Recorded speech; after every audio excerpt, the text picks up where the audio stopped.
அண்மை செய்தி. பாமக கௌரவ தலைவர் ஜி.கே. மணி உடல் நலக்குறைவால் மருத்துவமனையில் அனுமதிக்கப்பட்டிருக்கிறார்.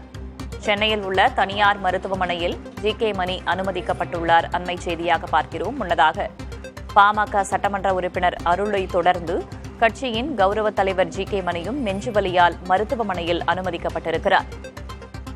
பாமக தலைவர் அன்புமணி சேலம், தருமபுரி ஆகிய பகுதிகளுக்கு செல்ல இருக்கும் நிலையில் அடுத்தடுத்து நெஞ்சுவலிக்கு உள்ளாகியிருக்கிறார்கள் பாமக தலைவர்கள். கூடுதல் தகவல்களை வழங்குவதற்காக செய்தியாளர் முருகேசன் இணைந்திருக்கிறார். அவரிடம் கேட்கலாம். முருகேசன், என்ன நடந்தது? அன்புமணி நேரடியாக அங்கு செல்ல இருக்கிறார் சேலம், தருமபுரி பகுதிக்கு. என்ன நடக்கிறது பாமகவில்?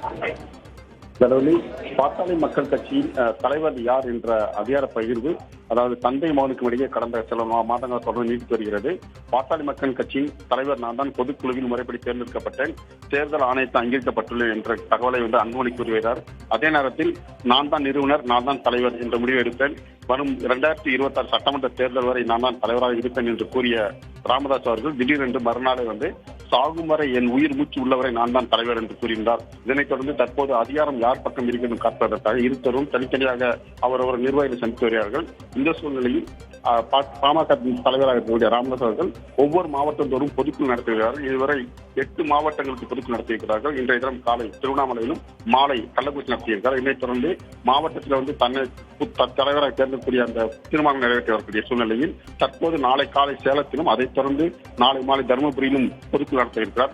இந்த சூழலை பயன்படுத்திக் கொண்டு ஏற்கனவே பாமக 5 எம்எல்ஏக்கள் 3 எம்எல்ஏக்கள் அன்புமணிக்கு ஆதரவாகவும் 2 எம்எல்ஏக்கள் ஜி.கே. மணி அருள் அவர்கள் ராமதாஸ் ஆதரவு இருக்கிறார்கள். இந்த சூழ்நிலை அவர் நடத்தக்கூடிய பொதுக்குழு கூட்டத்தில் செல்லவில்லை என்றால் பிரச்சனை ஏற்படும் என்ற காரணக்காக அடுத்தடுத்து எம்எல்ஏக்கள் அருள் இன்று காலை அவர்கள் ஓமந்தார் அரசு மருத்துவமனையிலும், தற்போது ஜி.கே. மணி அவர்கள் தனியார் மருத்துவமனை, அதாவது அப்போலோ மருத்துவமனையிலும் நெஞ்சுவலி காரணமாக அனுமதிக்கப்பட்டிருக்கிறார்கள்.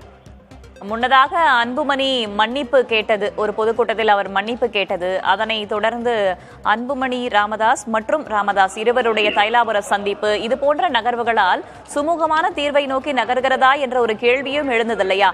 தற்போது அடுத்தடுத்து நெஞ்சுவலிக்குள்ளாகும் பாமக தலைவர்கள், இந்த விஷயம் எதனை வெளிப்படுத்துவதாக நாம் பார்க்க வேண்டும்?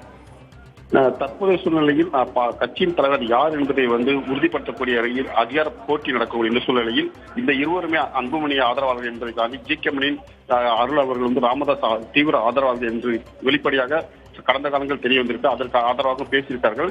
கடந்த மாதம் மே 30ஆம் தேதி சென்னையில் நடத்தப்பட்ட அன்புமணி நடத்திய கூட்டத்தில் கூட இருவரும் புறக்கணித்திருக்கிறார். இந்த சூழ்நிலையில் இவர்களுடைய தொகுதியில் நடக்கக்கூடிய பொதுக்கூட்டத்தில் இவர் கலந்து கொள்ள வேண்டிய நிர்பந்தம் ஏற்படும் என்ற சூழ்நிலையில் தற்போது அடுத்தடுத்து இவர்களே மருத்துவமனை அதிகரிக்கப்பட்டு நெஞ்சுவலி காரணமாக அனுமதிக்கப்பட்டார்கள் என்ற தகவலை அவரது உதவியாளர்களே புகைப்படம் மூலமாக அண்ணனுக்கு நெஞ்சுவலி மருத்துவமனை அனுமதி என்ற தகவலை அவர்களே ஊடகங்களுக்கும் பரப்பி வருவதால் இதை காட்டுகிறது. கடவுள் சேலம், தருமபுரியில் நடைபெறும் பாமக கூட்டத்தில் பங்கேற்க நாளை அன்புமணி ராமதாஸ் அங்கு செல்ல இருக்கும் நிலையில் பாமகவின் சட்டமன்ற உறுப்பினர் அருளை தொடர்ந்து தற்போது கௌரவ தலைவர் ஜி.கே. மணியும் மருத்துவமனையில் அனுமதிக்கப்பட்டிருக்கிறார். தகவல்களுக்கு நன்றி முருகேசன்.